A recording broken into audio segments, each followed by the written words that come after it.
Boa noite a todos, sejam todos muito bem-vindos. A gente gostaria de pedir só que deixasse os celulares no silencioso ou desligado, tá? Para que a gente possa estar bem concentrado nessa noite de hoje, onde a gente vai aqui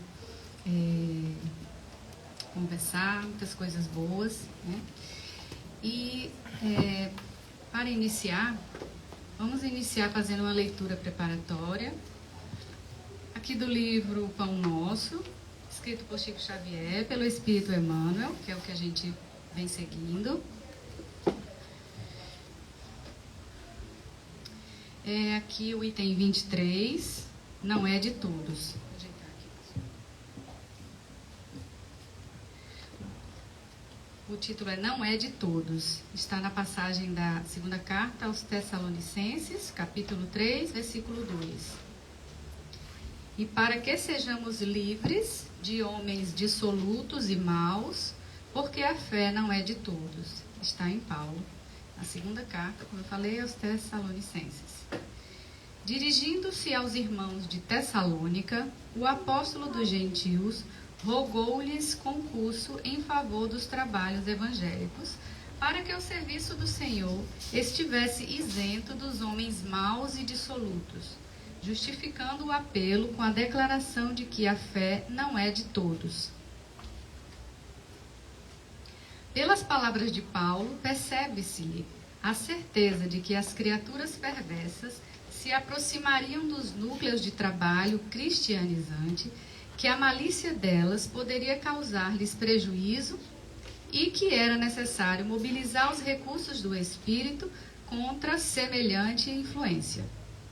O grande convertido, Paulo de Tarso, em poucas palavras, gravou a advertência de valor infinito, porque, em verdade, a cor religiosa caracterizará a vestimenta exterior de comunidades inteiras, mas a fé será patrimônio somente daqueles que trabalham sem medir sacrifícios por instalá-la no santuário do próprio mundo íntimo. A fé. A rotulagem de cristianismo será exibida por qualquer pessoa. Todavia, a fé cristã revelar-se-á pura, incondicional e sublime em raros corações. Muita gente deseja assenhorear-se dela, da fé, como se fora mera letra de câmbio, enquanto inúmeros aprendizes do Evangelho a invocam, precipitando-os qual se fora borboleta erradia. Esquecem-se, porém, de que se as necessidades materiais do corpo reclamam esforço pessoal diário, as necessidades essenciais do espírito nunca serão solucionadas pela expectação inoperante. Admitir a verdade, procurá-la e acreditar nela são atitudes para todos. Contudo, reter a fé viva constitui a realização divina dos que trabalharam, porfiaram e sofreram por adquiri-la. Então, muito bom o texto de Emmanuel, aqui falando sobre a fé, né? Vamos ver mais na frente com o palestrante da noite, a palestrante. Mas de início, vamos fazer uma prece inicial, agora mais harmonizados, e vamos aproveitar a noite. Vamos chamar então a nossa irmã Angelina para proferir a prece inicial.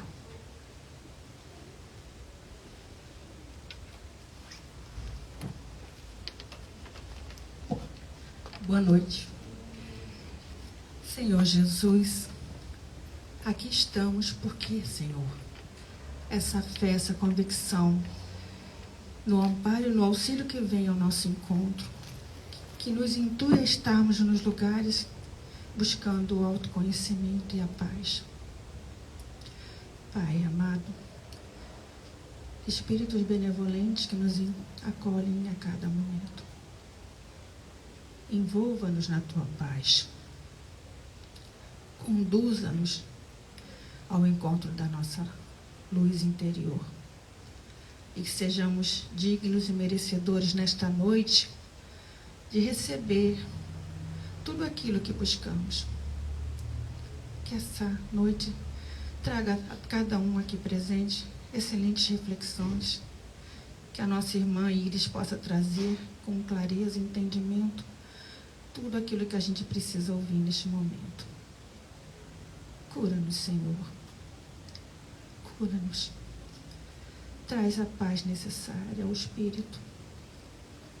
Traz, Senhor, o equilíbrio e a harmonia ao corpo físico. Que assim seja.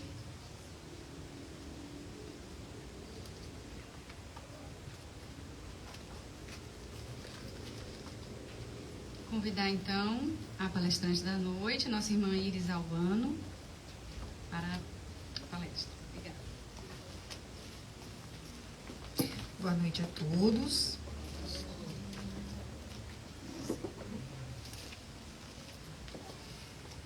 Então, antes de falar de Paulo, do maravilhoso Paulo, vou falar da minha alegria pela oportunidade de estar aqui mais uma vez numa tarefa cristã com muito amor. A messe do Cristo, né? É imensa e nós não podemos desprezar. Então, que Jesus nos conceda a humildade para compreender as lições da noite e que a espiritualidade benfazeja que nos acompanha nesse momento possa nos intuir, nos inspirar, trazendo o que realmente nós precisamos capitanear da oferta, que é sempre muito rica. Quer que melhore o microfone? Por favor. A palestrante tem problema de colunas.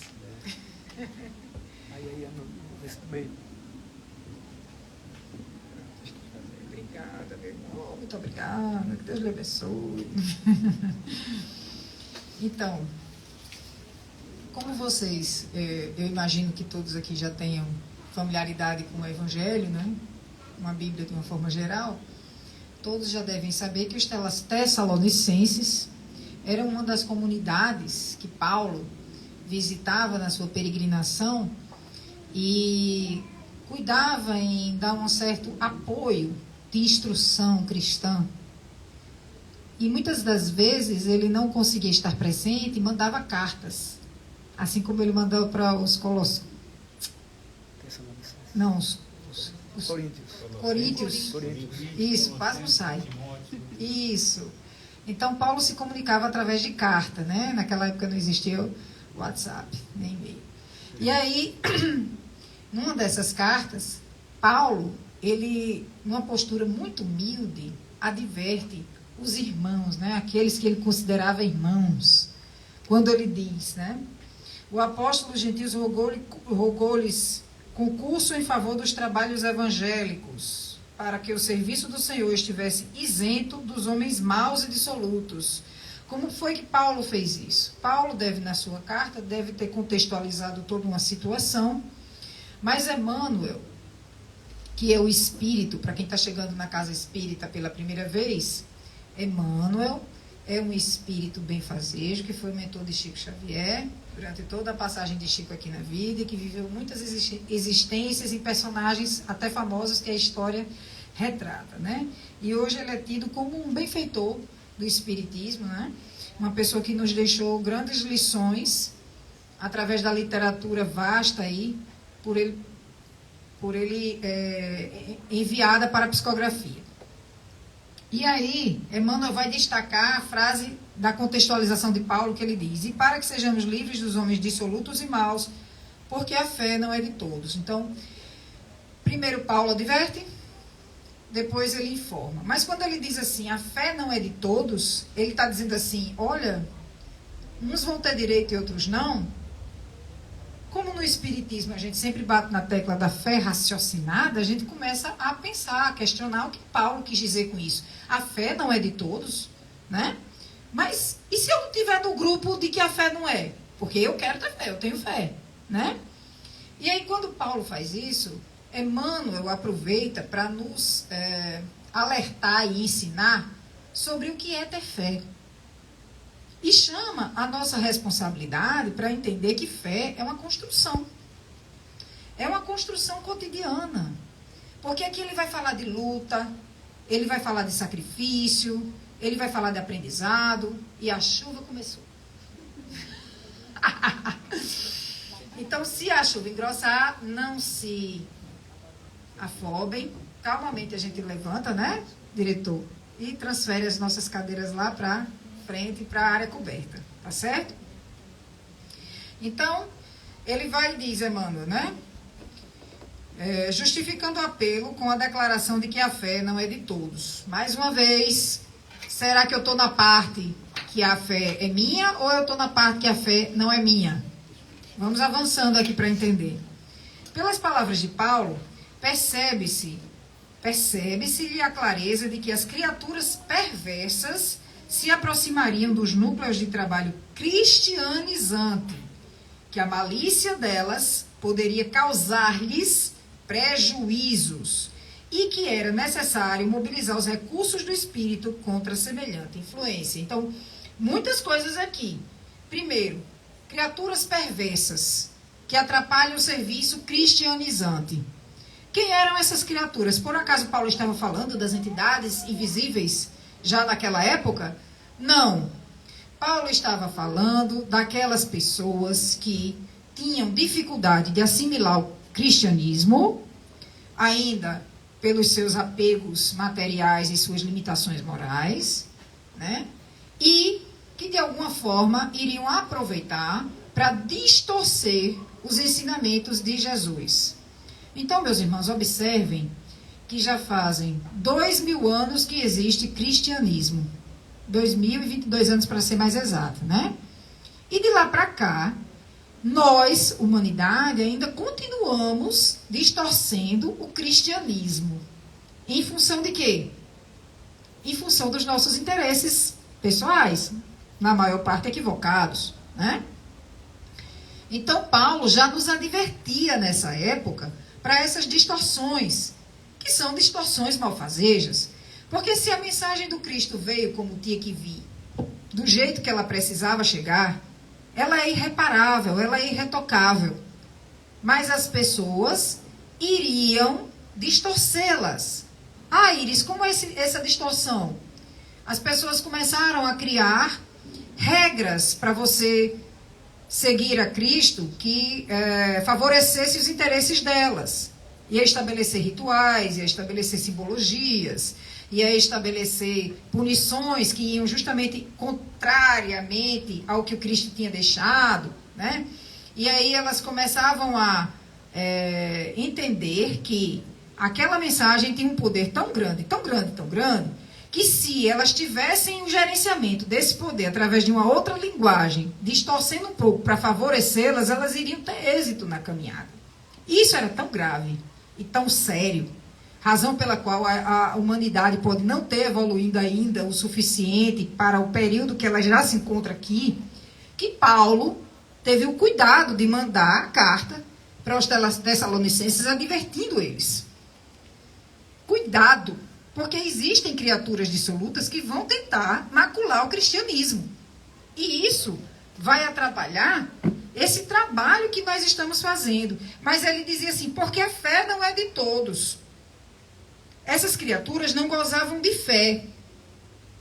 Mas e o que é a fé? Né? Antes de falar sobre isso, eu vou só ler mais um pouquinho aqui. O grande convertido, que é Paulo, em poucas palavras, gravou a advertência de valor infinito, porque, em verdade, a cor religiosa caracterizará a vestimenta exterior de comunidades inteiras. Mas a fé será patrimônio somente daqueles que trabalham sem medir sacrifícios por instalá-la no santuário do próprio mundo íntimo. Primeiro vamos ver o que ele quer dizer com vestimenta exterior de comunidades inteiras. Hoje nós temos uma diversidade imensa de religiões. Todas as religiões se dizem vestimentas do cristianismo. E, em função disso, elas criam rótulos de comportamento e de crença cristã. Né? Então, nós precisamos ter cuidado nos dias atuais com esses rótulos que são estabelecidos através das religiões. Eu não estou aqui me desfazendo delas, nem dizendo que elas não são importantes. Muito pelo contrário. Sexta passada aqui no estudo, eu fui a a levantar a bandeira de dizer que todas as religiões elas são extremamente importantes. E o Espiritismo, ele favorece todas aquelas que formam homens de bem. Porque ele entende que quando você encontra um caminho que se aproxima do Pai, e esse caminho é reto e é limpo, e você trilha aquilo com seu coração também muito limpo, se submetendo às dores e aos sacrifícios e aos dissabores que você vai encontrar em função disso, você vai atingir os seus objetivos. Toda religião é válida. E cada religião, com as suas regras, ela vai se adequar aos irmãos conforme as suas capacidades de absorção, de compreensão, de frequentamento, de entendimento, de relevância, de indulgência. E todas elas vão encontrar, ao seu modo, uma linguagem de atingir alguns dos nossos corações que estão em estágios evolutivos diferentes. Embora todos nós, 100% de nós, ainda sejamos muito limitados e estejamos muito endurecidos. Não o contrário, estaríamos em outros planetas mais desenvolvidos. Mas estamos aqui na Terra, que é um planeta de provas e expiações, onde, infelizmente, o mal ainda predomina, né? Então, essas roupagens, essas vestimentas, elas são as fórmulas criadas pelos homens para se ler a mensagem de Jesus. E é preciso que nós tenhamos cuidado com essas vestimentas, porque nós temos sempre que ir para a raiz da mensagem, para a origem da mensagem. Nós temos que viver de uma forma muito responsável o cristianismo, que, aliás, é muito difícil, né? E aí ele continua dizendo o seguinte, vou repetir, mas a fé será patrimônio somente daqueles que trabalham sem medir sacrifícios por instalá-la no santuário do próprio mundo íntimo. Meus irmãos, primeiro, que quando ele fala de trabalho, não é aquele trabalho remunerado que a gente vai bater ponto, né? Assina a carteira, contrato PJ, não é esse trabalho. O trabalho árduo que ele fala, do próprio mundo íntimo, é a reforma íntima que nós fazemos. É a reforma de transformação e melhoramento moral, de nossa conduta moral, das nossas emoções, de como nós nos dirigimos ao mundo, de como nós nos comportamos na vida, do que nós queremos, esperamos e praticamos com relação ao próximo e gostaríamos que ele fizesse conosco. E esse é um trabalho muito difícil, porque muitos de nós, quando acorda, já acorda reclamando da vida. Muitos de nós, e aí eu não estou dando batido em ninguém, por favor, não vou me interpretar errado. Muitos de nós reclamamos do trabalho, reclamamos da família, reclamamos das privações, reclamamos das dores que sentimos, das doenças que temos, porque nós já estamos mecanicamente acostumados a fazer isso, e nós não entendemos um dos primeiros e principais ensinamentos de Jesus, que é a humildade e a resignação. Eu estou falando isso aqui para vocês, mas eu me incluo nesse grupo de reclamação. Eu estou fazendo um trabalho árduo. Todos os dias, tentativa e erro, tentativa e acerto, tentativa e erro, tentativa e acerto. E é assim que segue a vida de quem quer acertar, né? Nós temos que trabalhar para acertar. E quando nós começamos a trabalhar a nossa condição moral, nós começamos a enfrentar todo tipo de dificuldade. E aí nós vamos começar a reclamar. E aí chegam os amigos e dizem assim, reze, peça a Deus, você já foi na igreja? Vá no centro espírita. E aí você não entende aquilo, porque você simplesmente não está familiarizado com aquilo. Porque você não consegue compreender, sentir essa conexão, nem que seja só de forma energética, já que você não enxerga, né? Essa conexão com o alto. Por que que você, quando se vê diante de um problema, você, antes de ter fé, você se desespera? Eu acho que é porque você está no grupo dos que não têm fé. Ainda, né? Por que que quando você acredita que tudo está acabado, chega alguém e diz para você, você já experimentou orar hoje? Já pediu a Deus? Porque apesar da gente desistir de Deus, Deus nunca desiste da gente. E construção de fé é algo que demanda muito tempo nas nossas vidas, muita atividade difícil, um exercício muito árduo. É você lutar contra seu medo. É ao invés de você pensar no problema que você tem, é passar a maior parte do tempo pensando na solução para resolver o problema. É quando você perde a paciência com aquela criatura e você se lembra na hora de perder a paciência, que é o mais difícil, é na hora. É de recorrer a Deus e dizer, Senhor, dá-me serenidade. Eu não vou nem lhe pedir paciência, porque se eu pedir paciência, eu sei que o Senhor vai me dar mais problema, que é para eu exercitar a paciência. E é assim, nós vamos seguindo. É na hora que nós nos sentimos contrariados, porque não foi feito do jeito que a gente queria, nós tentarmos compreender que não estamos acima das coisas, dos processos, nem das pessoas, nem somos o dono da verdade. Fazer o exercício da humildade. Vou rezar de novo. Senhor, me ajuda a enxergar o que eu preciso e a me dar sabedoria para eu enfrentar essa situação onde eu me sinto completamente contrariada.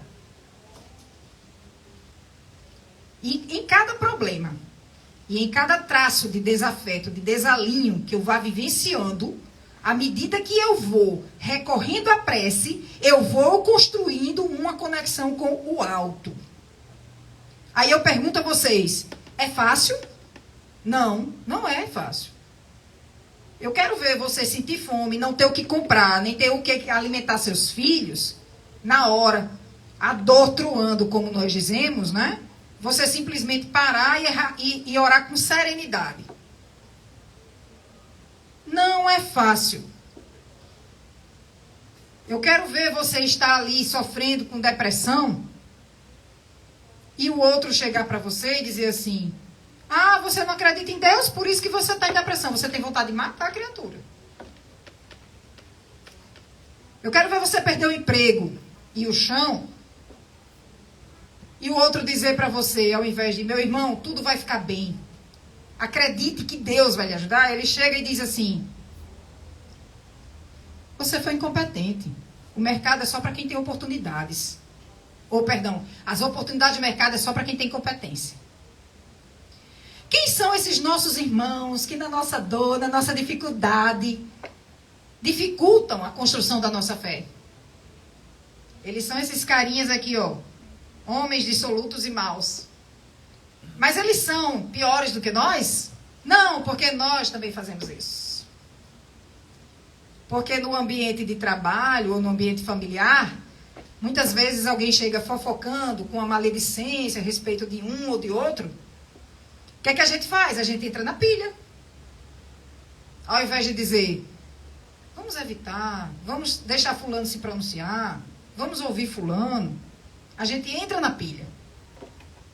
Então, construir uma conexão com o alto para ter fé, construir um relacionamento com Deus, tem que partir primeiro do combate às nossas más inclinações.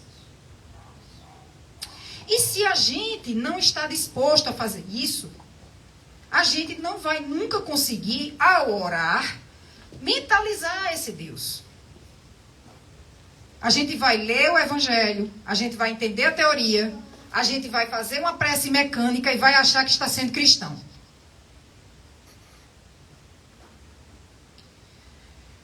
O cristão, ele tem a responsabilidade, para eu não usar a palavra obrigação, porque responsabilidade é um eufemismo, ele tem a obrigação de conhecer a mensagem de Jesus, para poder ele se dizer cristão. É o cara que ele segue como modelo e como guia, né?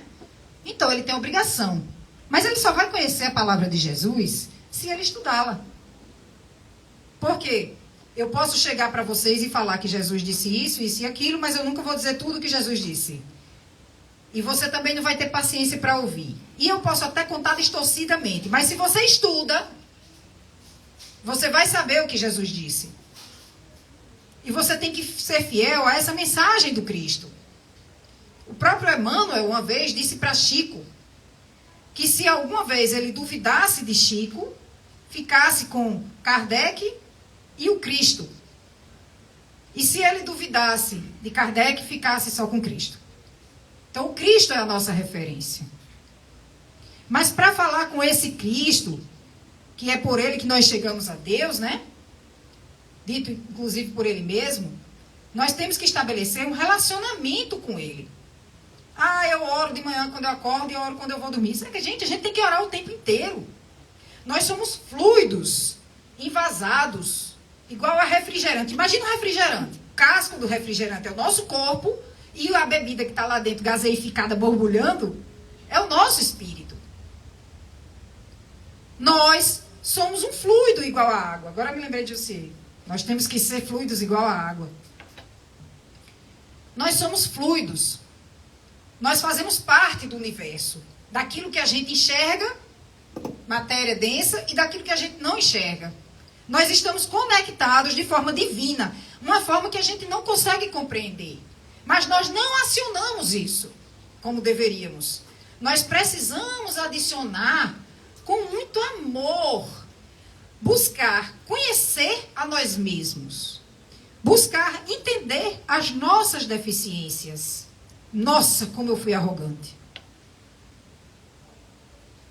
Eu coloquei a minha opinião como sendo a mais importante. Eu me coloquei superior ao outro. Eu quero que o outro se adeque ao que eu quero que ele faça. Eu não quero me adequar ao que ele quer fazer. Mas eu sei que eu sou arrogante e eu tenho vergonha de dizer, ou eu ainda não tenho a humildade de assumir. Então, se eu sei, eu vou abrir meu peito com todo amor, com toda honestidade que eu tenha, e vou falar com Jesus. Eu não vou rezar mecanicamente, eu vou simplesmente dizer, Jesus, eu estou aqui. Estou tão errado que eu estou com vergonha do Senhor. Mas eu estou aqui. Por favor, humildemente eu te peço, me ouça. Eu fiz isso. E eu sei que está errado. E eu não tenho forças para seguir sozinho consertando. Me ajuda. E vai começar a aparecer na tua semana alguém ofertando uma leitura adequada. Alguém te convidando para vir numa reunião como essa, para esclarecimento. Alguém trazendo um exemplo, uma história de vida que vai enriquecer seu coração e sua mente. Alguém que vai tirar mais de você, além do que você está habituado a sentir, a ver e a pensar, fazendo você sair da caixinha, pensar fora da caixinha, e as coisas vão começar a fluir. E você vai indo, e uma coisa vai puxando a outra, e você começa a orar mais, e você começa a agradecer a Jesus porque aconteceu aquilo. Quando você olhar para trás, você vai dizer, nossa, olha como eu era, olha como eu estou hoje. E quando você olhar para trás, você vai entender que não consegue mais passar o dia sem orar nos teus momentos.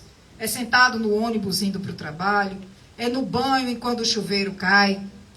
Você não tem que ter uma regra, uma disciplina, eu só oro, tá hora.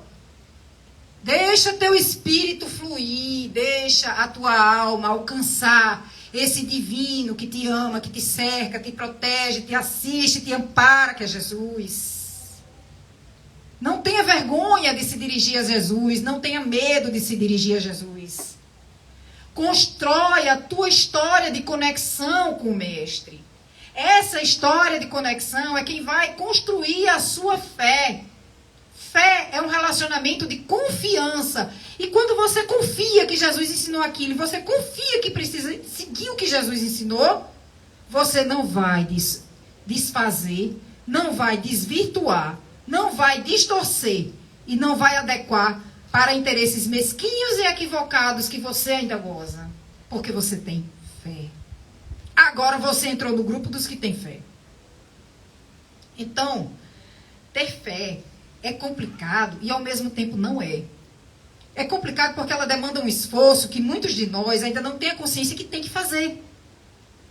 Por outro lado, fazer quando ela tem a consciência é complicado porque é difícil, doloroso e demorado. Mas quando se consegue, nada é impossível. Eu posso contar um exemplo a vocês de uma pessoa que estava muito bem profissionalmente, seguindo a carreira, crescendo, evoluindo, e de repente o mercado que essa pessoa estava inserida quebrou. E ela ficou sem o trabalho dela, com a filha para sustentar, a casa para tomar conta, cuidar da mãe.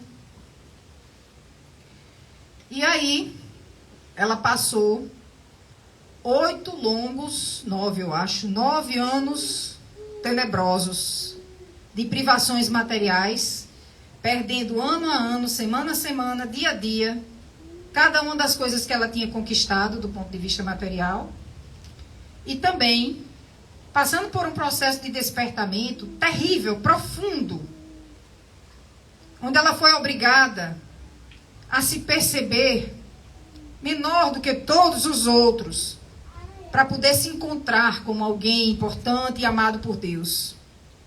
Essa pessoa, diante da dor que passou pelas privações, ela acabou vivenciando seus laços familiares e com amigos de uma forma muito diferente do que antes ela gozava. E ela aprofundou-se nos estudos cristãos através da doutrina espírita. Ela entendeu, à medida que o estudo avançava, que ela não podia só estudar e transformar-se intimamente. Ela tinha que trabalhar em favor da causa cristã. Então, debaixo de muito preconceito e de muitos homens maus e dissolutos que chegavam toda hora para desfazer o que a pessoa ia fazer, ela começou a criar canais na internet para divulgar o Evangelho de Jesus. E ela percebeu que a maior dificuldade que ela tinha na hora de construir a fé dela, durante todo esse período de sofrimento, era com relação à dificuldade que é você fazer a sua transformação moral, de você diminuir o seu orgulho a cada ação, a cada atitude, a cada circunstância, de você ser mais generoso com os outros, principalmente em você ser indulgente com os erros dos outros, porque ela começou a reconhecer que os outros não iriam agir conforme a regra dela. Ela começou a perceber que os outros tinham seu modo muito particular de entender o mundo e de querer as coisas. E foi aí que ela começou a perceber que ela tinha que dar um desconto para aquilo que não concordava com ela. E muitas vezes ela caiu, ela sucumbiu, e ela recorreu à oração. E quanto mais doía que ela tinha vontade de largar tudo, aí era que ela orava.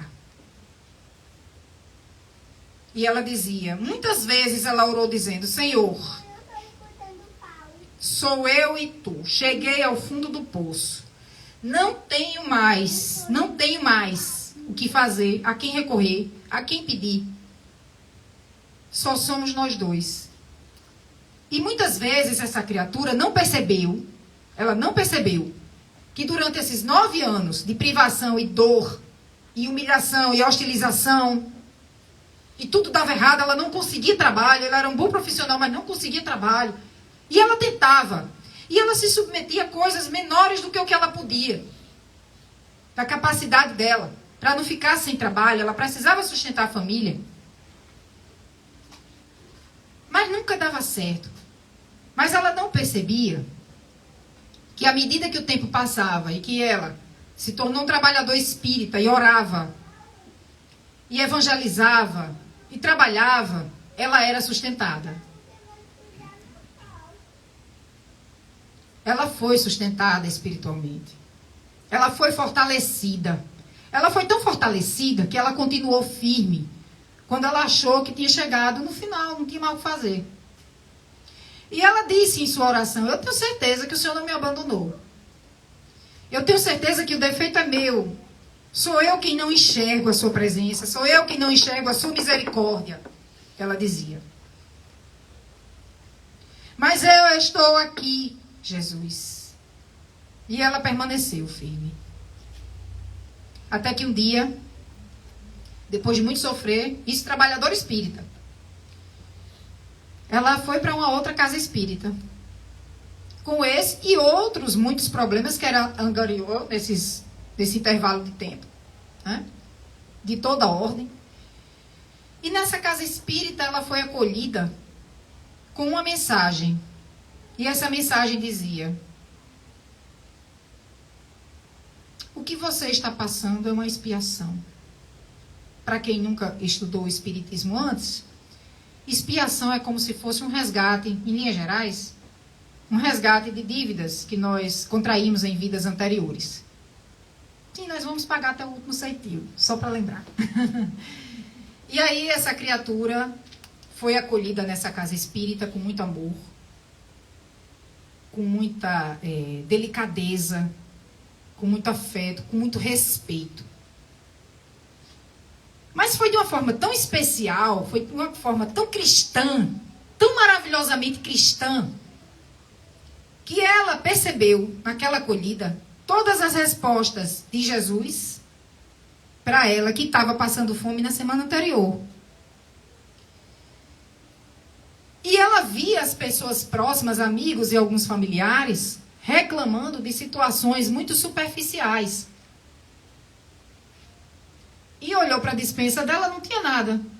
Nem tinha dinheiro para comprar comida. E aí ela fez um dos posts lá nos canais dela e colocou no Instagram. Sejamos gratos por tudo que nós temos, pois hoje existem pessoas que não têm o que comer.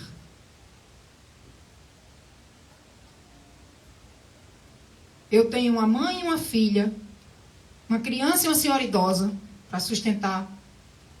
Não tenho dinheiro, nem tenho nada na minha despensa. Foi mais ou menos assim a mensagem. E ela postou. Aquilo era um pedido de socorro. Mas ela estava cansada de se humilhar, coitadinha. E depois daquele pedido foi que veio o convite para ela vir na casa espírita. Uma nova casa espírita. Não que a anterior não fosse boa, a anterior era muito boa. Mas era como se ela precisasse sair daquele ciclo de trabalho e iniciar um novo em outro local. Então, na dor da necessidade, das contas atrasadas, da dificuldade de relacionamento familiar, das doenças, da privação profissional, de estar se sentindo no limbo, hostilizada, ela se manteve orando. E ela orava muitas vezes por dia, e isso impediu que ela entrasse numa depressão profunda. E ela orava: Senhor, desculpa, estou perturbando o Senhor de novo, mais uma vez eu aqui. Me perdoa, Jesus, mas eu vou pedir de novo.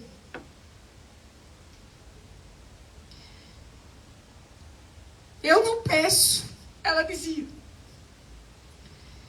que o Senhor me dê luz. Desculpa, meus irmãos.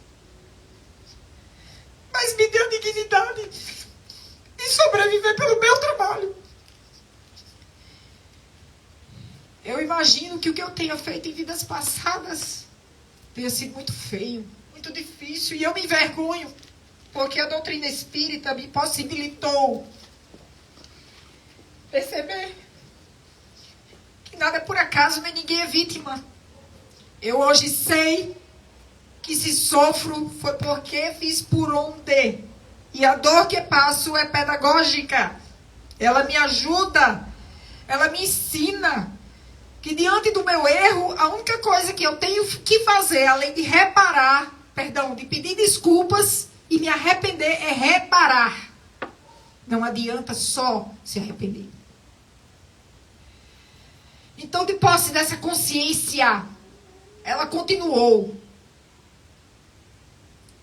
E muitos que convivem com ela não sabiam da profundidade da sua dor, nem das dificuldades que ela estava passando. Porque não é que ela não tivesse a humildade de pedir o socorro, mas é porque ela entendia que aquela dor era dela, não era de mais ninguém. E como ela orava muito a Jesus, ela esperava em Deus que o socorro viesse como ele quisesse socorrer. Porque muitas vezes em suas preces, na construção de sua fé, ela disse: Senhor, faz de mim o que vos aprouver. Ou seja, o que o Senhor quiser, não é o que eu quero. E assim ela seguiu. E as coisas começaram a se transformar na vida dela. E ela recebeu acolhimentos que são indescritíveis do ponto de vista do amor. Respostas de Deus. Mas só ela entende, porque foi a fé que ela construiu. Não existe um modelo de fé. Ela confia em Jesus. E ela sabe que nem tudo Jesus vai conceder a ela. Porque nem tudo é o melhor para ela, nem ela é merecedora de tudo. Temos que ter essa consciência de humildade na construção da nossa fé. Temos que entender que muitas das aflições que nós passamos são necessárias. E por isso, quando nós oramos e pedimos o socorro, necessariamente ele não vai vir do jeito que a gente precisa ou quer, porque nós somos obrigados a passar por aquilo. A espiritualidade, ela não vai nos impedir de viver as dores e as experiências sofríveis que nós temos que passar. Porque nós temos que passar. De outra forma, não aprenderíamos, eis a nossa condição espiritual atual. Infelizmente. E mais uma vez, eu não estou dando batido em ninguém. Só lembrando o quanto nós somos pequeninos. E necessitados de avanços. E que o tempo está passando. E que a gente precisa cuidar e estudar. Cuidar em assumir uma atividade cristã. Cuidar em estar perto de Jesus o tempo todo. Agradecendo porque está indo para o trabalho, olhar para a comida e dizer assim, obrigada por essa refeição. Paguei uma conta de luz, muito obrigada, Jesus. Senhor, me ajuda com sabedoria para eu poder criar meus filhos. Senhor, me deixa ser uma mãe melhor do que a que eu estou conseguindo ser hoje. Manda teu socorro, atua com a tua misericórdia em mim. Envia teus ceareiros do bem para me inspirar, me intuir. Para que eu tome sempre a melhor decisão numa reunião familiar, para que não haja contenda, não haja brigas, não haja dessabores, que eu tenho que depois trabalhar o perdão, é muito mais complicado. É melhor rezar antes, não é não? É melhor o remédio da prevenção, não é não? Eu vou entrar numa reunião de trabalho, eu vou sentar com o gerente do banco, eu vou até fazer um trabalho assistencial ali no hospital. Eu vou rezar antes. E a gente tem que rezar a todo instante. Quando se pegar sozinho, rezar.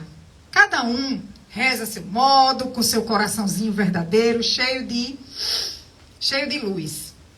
Então, o que Paulo quis dizer, meus irmãos, para encerrar, é que nós ainda estamos divididos em dois grupos.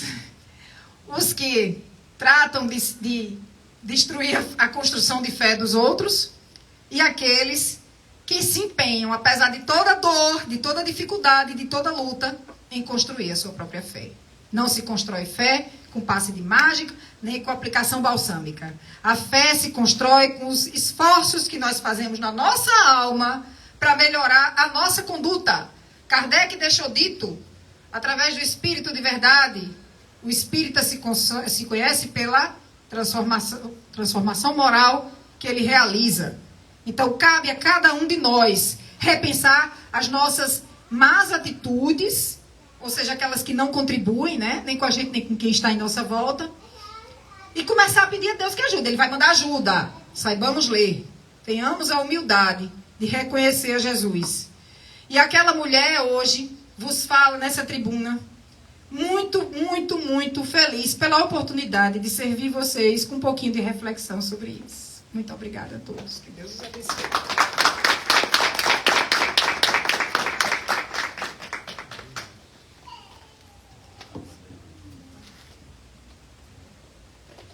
Gostaria de agradecer em nome de todos pela sua fala de amor que nos tocou e com certeza nos ajudou e nos ajudará nas nossas reflexões, não apenas de hoje, mas que a gente possa lembrar que temos que agradecer as dificuldades e as dores, né? Porque elas ajudam na construção da nossa fé, né? Então,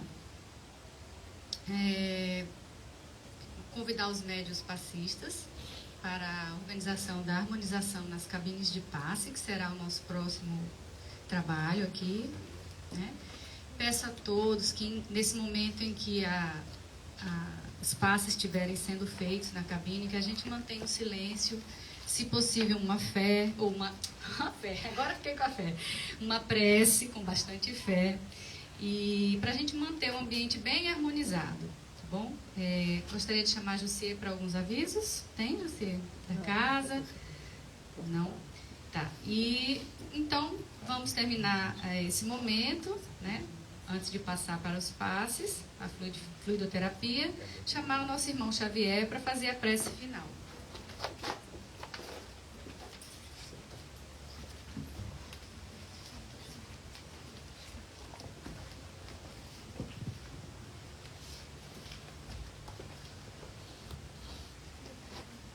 Vamos elevar o pensamento ao Mestre Jesus, esse querido e amado Senhor, que nos envolve em seu amor e em sua misericórdia o tempo todo. Jesus, Mestre amado, muito obrigado, Senhor, por essa palavra, por esse testemunho de nossa irmã Iris, que nos traz ao coração a reflexão a respeito da fé, onde muitas vezes, em volta dos nossos problemas diários, esquecemos que o Senhor está junto de nós, amando de Deus, nosso Pai, que é por amor e misericórdia. Sabemos dos sofrimentos, do muito que ainda temos que passar nesse nosso planeta no momento, mas agradecemos por termos momentos como esse, Senhor, em que nos é revisto toda a questão da fé, da perseverança, da vontade de seguirmos adiante. Em cada queda, Senhor, ajuda-nos a levantar. Em cada erro, Senhor, ajuda-nos a perceber. Em cada irmão necessitado, ajuda-nos a socorrê-lo, pois assim o Senhor nos ensinou. Mesmo não tendo muito, mas o pouco que o Senhor tinha, o Senhor repartia com todos. E o muito que o Senhor teve, que o Senhor tem, o Senhor ainda reparte com a gente, que é o amor, a bondade. Dá-nos assim, Senhor, a esperança, fortaleça-nos a fé, para que continuemos, Senhor, sabendo que o Espiritismo é vida, que o Espiritismo é luz no caminho, e assim consigamos seguir teus passos.